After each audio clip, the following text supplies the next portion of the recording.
Okay. First off, I just want to say thank you for everyone for coming, so early this morning. And, it's really great to see so many familiar faces. We're very honored to have, both Mr. Ng and Mr. Lopez, as our first panel guests.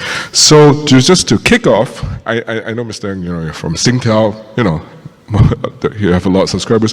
Maybe we do a quick introduction of what Mr. Ng and Mr. Lopez do. Yeah. Sure. Well, good morning, everyone. It's great to see all of you. I hadn't planned to be in a hot seat in the middle, but I think the quick swap put me here.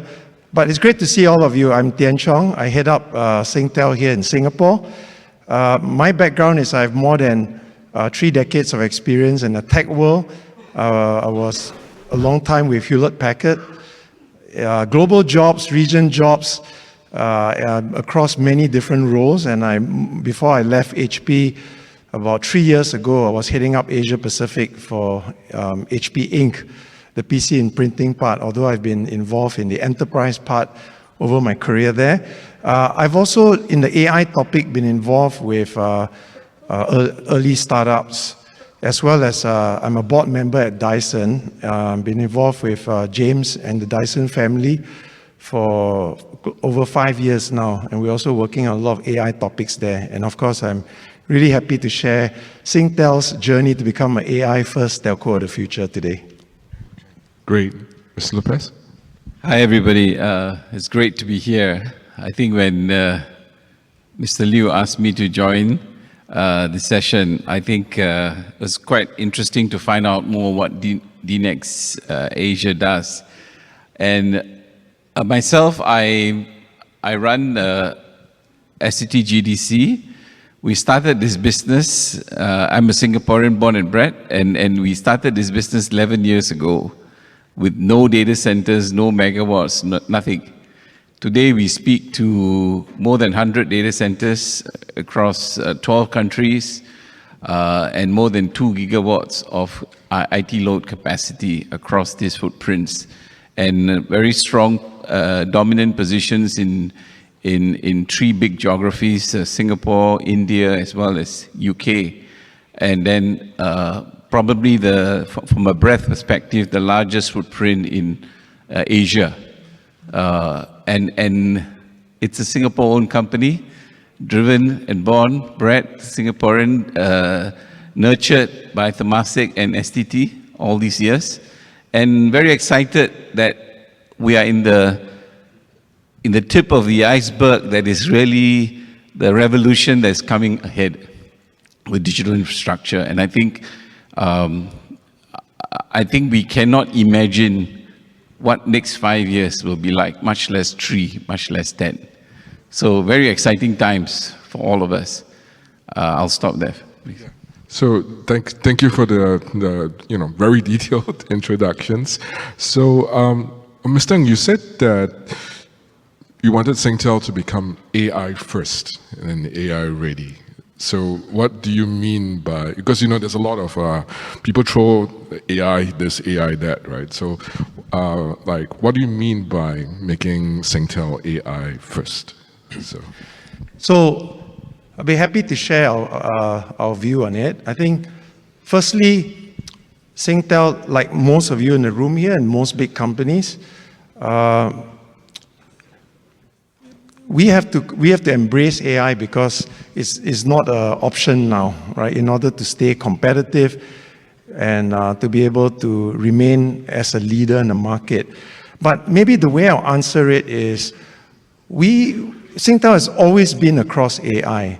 And the few things I want to share is, number one, at Singtel, at the group level, we're quite unique in Singapore and in the region because we are a user of AI, and I'm about to share with you the user story. We're also an enabler of AI. Like STT Telemedia, we have a company, Nexera, that builds data center locally in the region. So we enable AI by putting some workloads on it. And also through another company of ours, NCS, we are a builder of AI. So in our case, we are a user, enabler, builder, and hence we have to take this topic and amplify it. And from a Singtel Singapore perspective, we decided at the group that locally we want to be the lighthouse company within Singtel's portfolio, and also in Singapore Inc. to be able to show how we can embrace and adopt AI. For me, the journey started a year ago when we started to think about AI.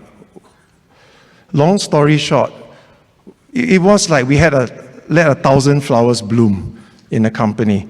Every department had some AI initiative going on because every conversation with every single partner, from Microsoft to Salesforce to Hewlett-Packard Enterprise to Ericsson, Nokia's an AI-led discussion.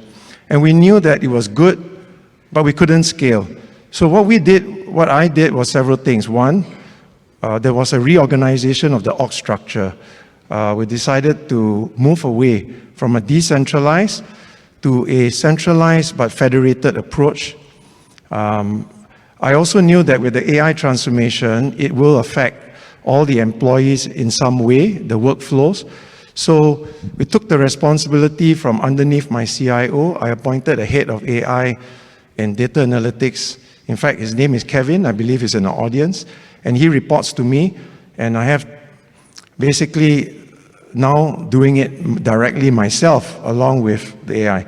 And along with that, we are able to work on the tech stack, the value pools, the use cases, as well as I hope to talk about the more important part, which is equally as difficult and complex, is the workforce transformation in a multi-generation workforce as we scale with AI. Great, that's a really good descriptions, and it's very hard because as a VC myself, I see a lot of companies.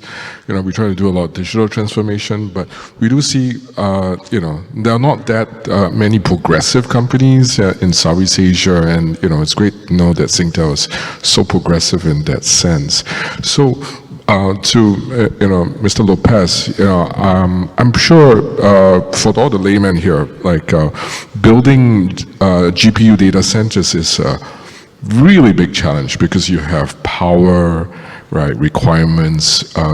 Most people don't realize how much power it consumes, right, and as well as the heating and the cooling. So maybe could you share what are the challenges that you face, right, trying to serve AI to all your audiences? Sure, thank you, Julian. I think the revolution on the digital infrastructure is going to be quite extensive, and the transformation is going to be extremely challenging. I think even my first data centers that I built was way back in 2005, 2006. Sorry, that gives away my age. But we sold a 500 kilowatt capacity to Microsoft, Amazon, and Google at that time. And I thought I won the lottery, a $10 million lottery, because you 500 kilowatt, you sell to these three guys, it feels like as though you've won a big payday. And today, people are doing gigawatts, hundreds of gigawatts of capacity in the US primarily. And we're seeing that in Europe and UK, and also in places like India where we operate, where the demand for that capacity is going to the gigawatts, or the hundreds of megawatts. Now, what does that mean for all of us? The racks used to be 2 kilowatt racks to 6 kilowatt racks to 15 kilowatt racks to now 25 kilowatt racks to 50 to 250 kilowatt racks. And there's a talk of a megawatt rack with the Rubin, NVIDIA Rubin chips that's going to come out. It's already coming out. Even with the GB200s, you're talking about 100 plus kilowatt racks. That means the power issue is real, big time. The cooling issues are bigger, and energy is going to be it's no longer just building digital infrastructure, but building the energy infrastructure to support that.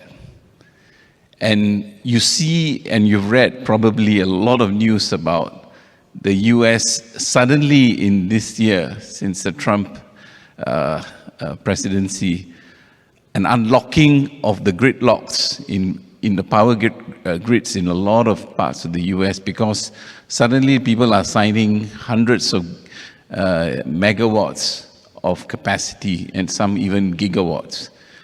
Project Southgate in the US, Project Stargate in the US, and then I think Australia is announcing Project Southgate. Everybody is talking about that kind of scale of power that's needed to unlock the demands that AI is going to put on everything. There's just not enough power today to support 5%, much less 10%, or much less 100% of what they're saying they're going to build. So the power is going to be a serious, the energy factor is going to be a serious issue to just even deliver what that's been said by the US. Let's bring ourselves closer to Asia. We have a big hub that's been committed in JB.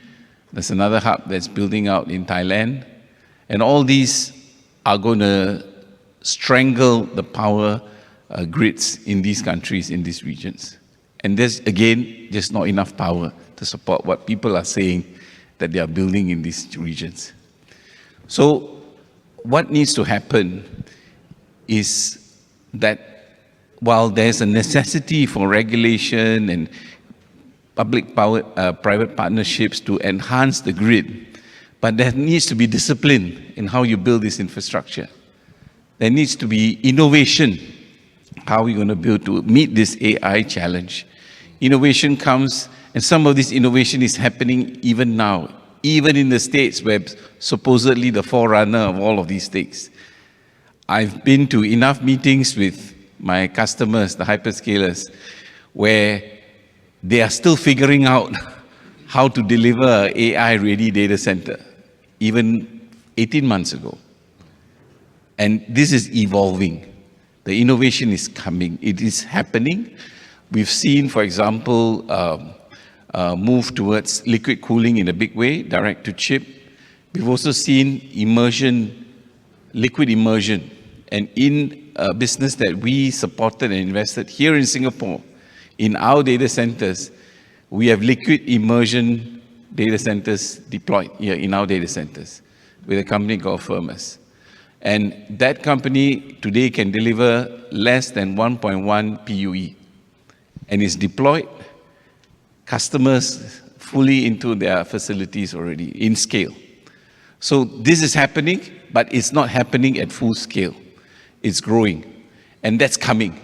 We need this kind of technology and innovation to break the nexus of what the power is needed, to be able to deliver what's that demand that we are seeing that is coming out real time, to enable you guys to keep delivering the AI application and use cases. Thank you. I hope we have some policy people in the audience.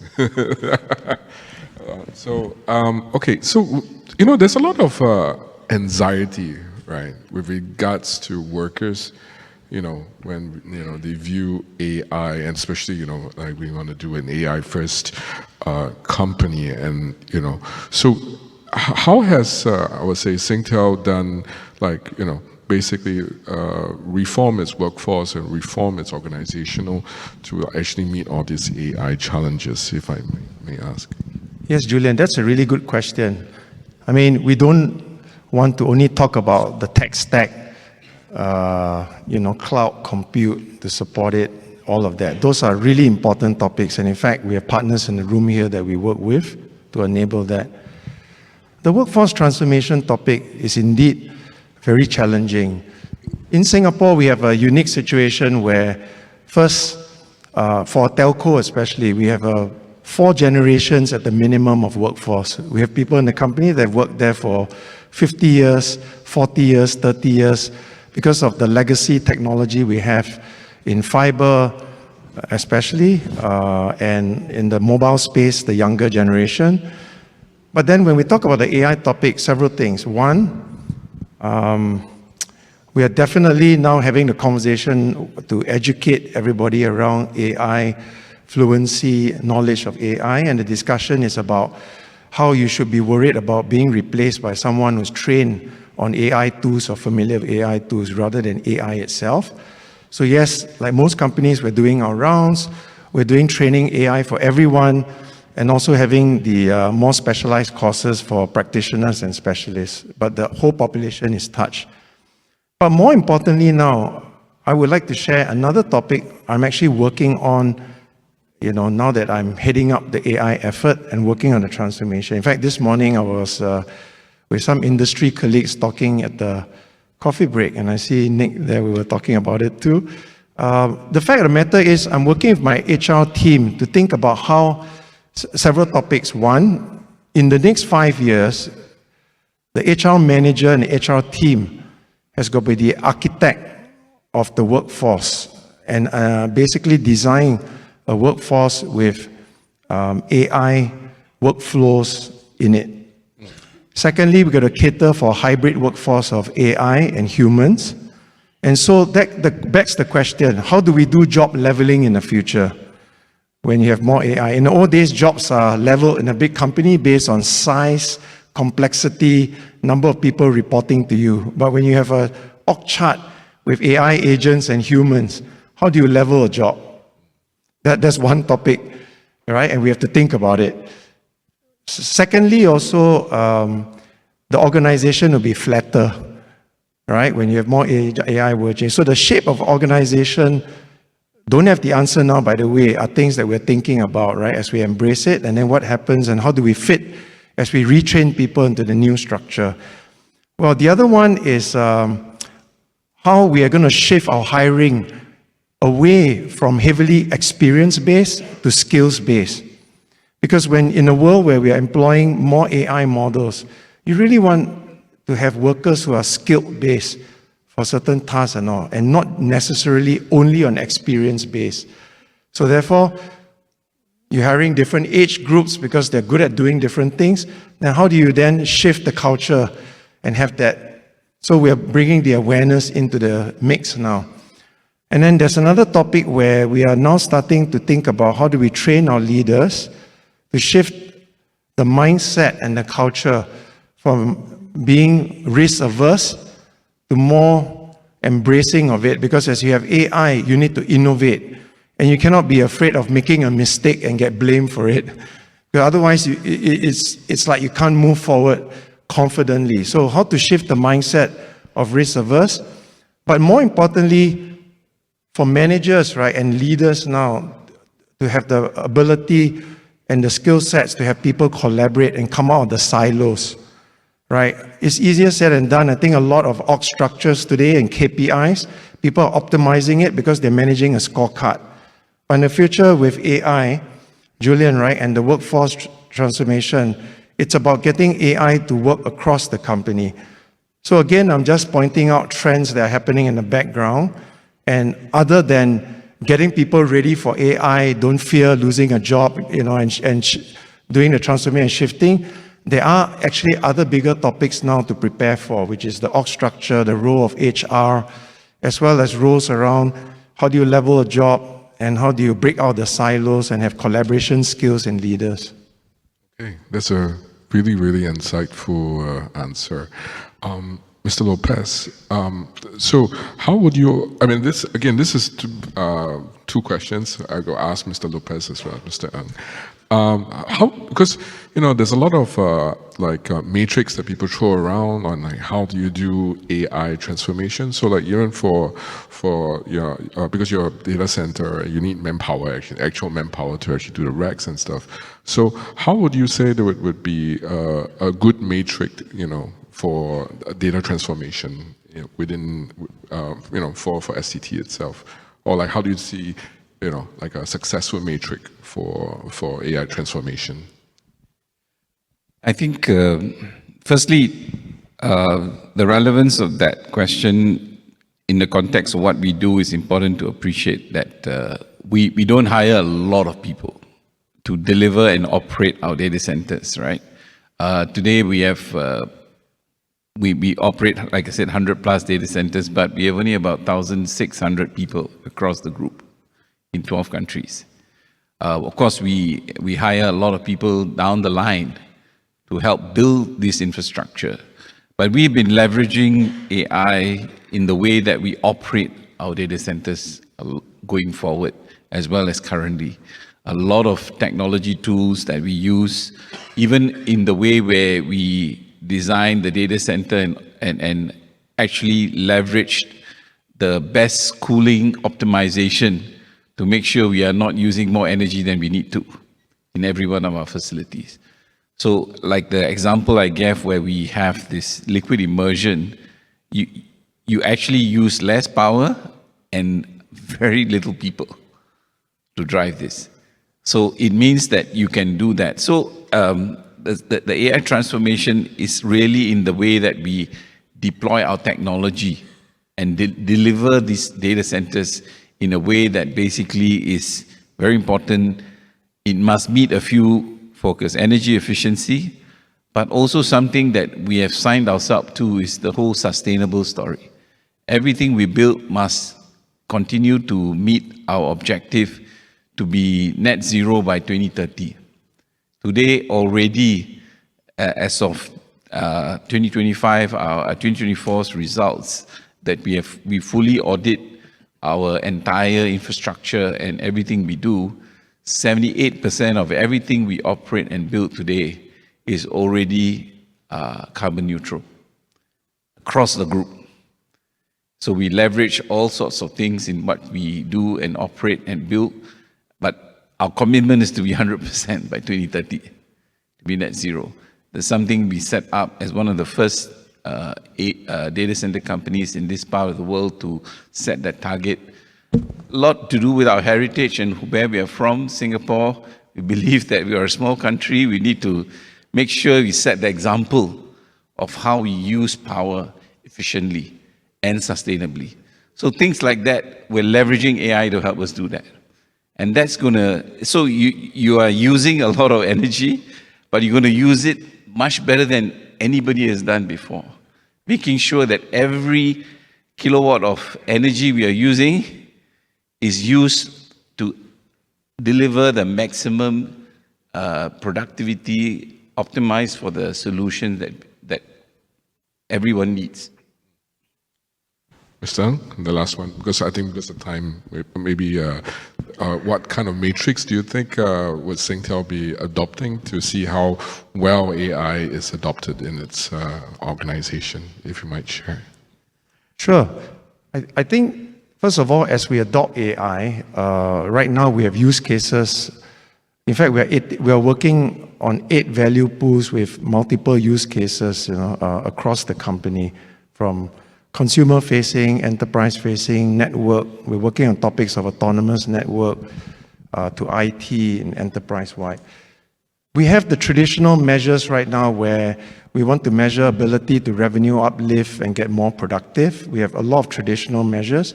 But if you ask me what metrics are we looking at, what does success look like as we start implementing AI, I think we have to start to think about now embracing, other than the traditional metrics, look at some new ways of measuring what success looks like.